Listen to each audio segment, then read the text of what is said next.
We welcome you to Deborah Tobias Field on a beautiful day in Bloomington, Indiana. We welcome you to the broadcast. Hi again, everybody. I'm Joe Elms alongside Nick Abel. Olivia Stone will join us in a little bit as the Indiana Hoosiers play host to the Rutgers Scarlet Knights. The Hoosiers come in at 3-6 on the season, with Rutgers coming in at 4-5.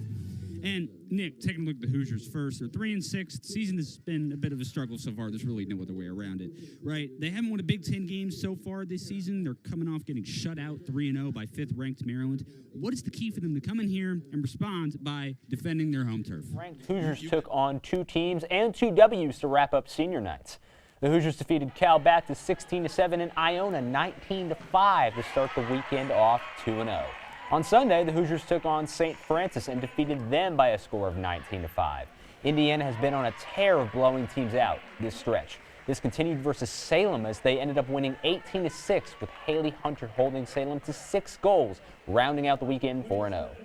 The 15th-ranked Hoosiers schedule gets a lot harder going forward as Indiana will travel to Irvine, California to take on USC next at the Calvis Invite. Thanks, guys. It's a busy upcoming next few days with the Hoosiers. It all starts tomorrow when women's soccer welcomes Evansville for a non-conference battle, and volleyball heads down to Austin, Texas to face the defending national champion and top-ranked Texas Longhorns. On Friday, volleyball finishes their back-to-back by facing off against Miami. Football plays host to Western Illinois, and men's golf partakes in the Visit Knoxville Collegiate, which runs from Friday to Sunday. To round out the weekend, women's golf begins the Betty Lou Evans Invitational in Nicholasville, Kentucky, and women's soccer takes on Lawrence University at Bill Armstrong Stadium. That's all for this week's Candy Stripe calendar. Back to you guys at the desk. So I want to kind of get into some team specifics. And, Joe, I'm going to go to you first on this one. You get the Cincinnati Bengals. Joe Burrow, season-ending injury, a tore ligament in his wrist.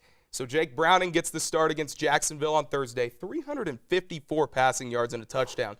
So I got to ask, without Joe Burrow, could Cincy still make the playoffs? I mean, hey, Jake Browning proved that he can go out there and he can play. He went up against what is a really good Jacksonville defense, and the stats, I don't know if they jump off the page in that game specifically, but he went out there and he put on a show, man.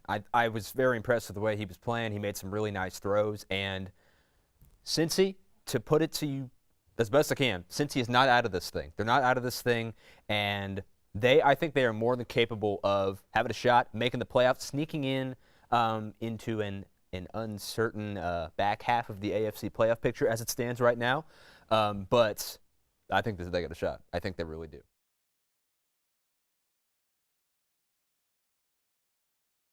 For the penalty corner now after the successful challenge from Caleb Bayshore.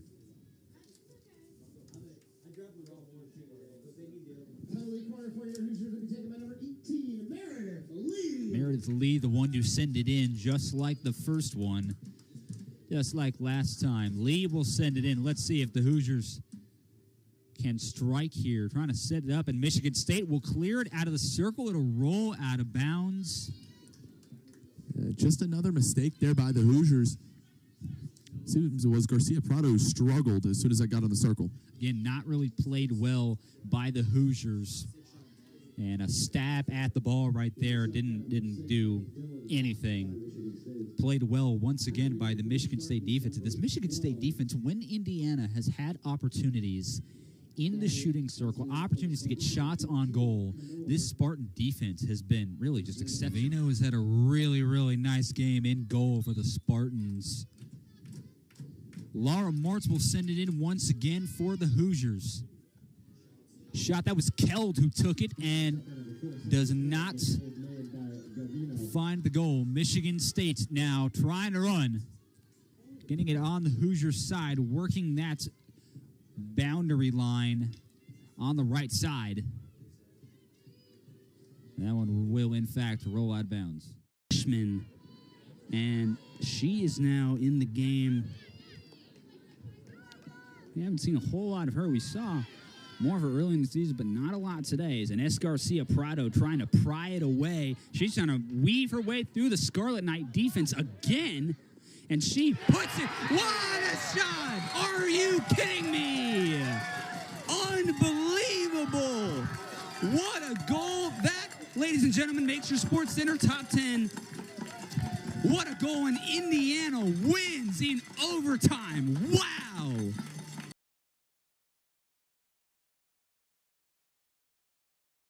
42 seconds left in period 2. And Rainbow so far doing what I think we've been accustomed to seeing him do over the past year. Just domination, not letting Spangler get much of anything going. Matt Ramos, the 13th finalist in history last year. It's the first time that Purdue had an NCAA finalist since Chris Flieger in 2006. These weight classes physical. Very, very physical, Joe.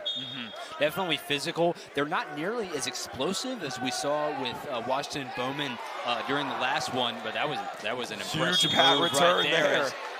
They'll go out of bounds. He rolls Rowley out of bounds. Rowley was looking over at his bench and looking at the official, kind of wanting a stall warning on Rogatsky. But nothing called. But it's like you said, Riley. This one has been very physical, much less explosive. Both of these guys trying to feel each other out, get a sense for what they are looking to do, and it's almost like it's a bit of a chess match in a way. I feel like.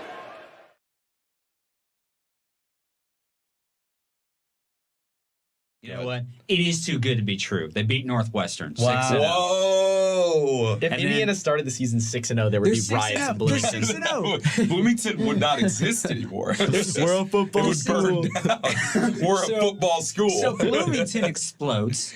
So they're 6-0. Bloomington explodes, and then Nebraska comes to town and beats the brakes off. 6-1. Yep. Then they lose. I'll say they lose to Washington, but it's closer than a lot of people think. Okay. 6-2. I think they lose to Michigan State in East Aiden Lansing. Childs is really good. I think Nate they Carter's lose. really good. I think they lose to Michigan State in East Lansing, lose 3 in a row, 6-3. Lose to Michigan, lose to Ohio State, 6-5, and then I think they beat Purdue at home to end the year. So much like how your summer was, this is a roller coaster of a season. Yes, truly, just very similar to my summer. This is a roller coaster season, but 7-5, and I think they. Bowl games are weird because you have no idea who they're going to play. Not at all. So I will, just because keeping in tune with my schedule, I will give them the benefit of the doubt. They win the bowl game in the year 8-5. Nice. Wow. That's my prediction. 8-5. So we all have them going to a bowl and winning it. Correct. Crazy, cool. honestly. That's cool. Pretty crazy. It's doable. 100%. We're it's doable. optimists here on Sports Talk. We are. Sure. We are optimists. Is this like a groundbreaking thing? Are you guys typically, I'm on a little bit. I'm typically always the optimist. Are you guys more pessimistic or realistic here? I think it kind of depends on. I think I tend to be the more pessimistic one, but it kind of depends on what does we're depend. talking about. yeah, it does. It does. Yeah. So you're going to tell me that the best player on a playoff team who's having the best running back season we have seen probably ever, if he keeps this up, granted. Look, there's a chance he has a few bad games. Five, 6. It's been 5 games. Yeah, it looks 5 like games. it's going to be consistent. If he keeps it up, this is a playoff team with a running back who's going to have on pace for over 30 touchdowns, over 2,000 yards. He has got to be the Heisman Trophy winner. And I mean, based on what these first 5 games of the year have shown us, who are we to believe that this kind of monster production doesn't even do it justice. This kind of production, otherworldly, never before seen production, isn't going to continue. Who are we to believe that? He has had a 64-yard or longer touchdown in every single game. That's this just season. ridiculous. That's That's just ridiculous. insane. That is absurd. You don't do that. Like, guys will have maybe one 60-plus yard carry a year. Yeah. He's had like 10. He's had like double digits. I think that you can run a lot of different looks with Taven Jackson in the red zone. You can kind of just, I think, throw off the defense, get them to a point where they don't really expect what's coming next, because there are lots of different ways that you can use Taven in some of those red zone packages, that red zone offense. But listen, the non-conference schedule is going to be a big plus for the Hoosiers. It allows them time to. We were kind of talking about something similar with Ohio State. You and me, Quinn, because we'll get into Ohio State in a second, because I know you have thoughts about them. Anyway, I also have thoughts about them. I know you also have thoughts about them. You all have takes about them. But for Indiana, the non-conference schedule is obviously a big plus, because it kind of allows them to get their bearings, I guess. Just kind of like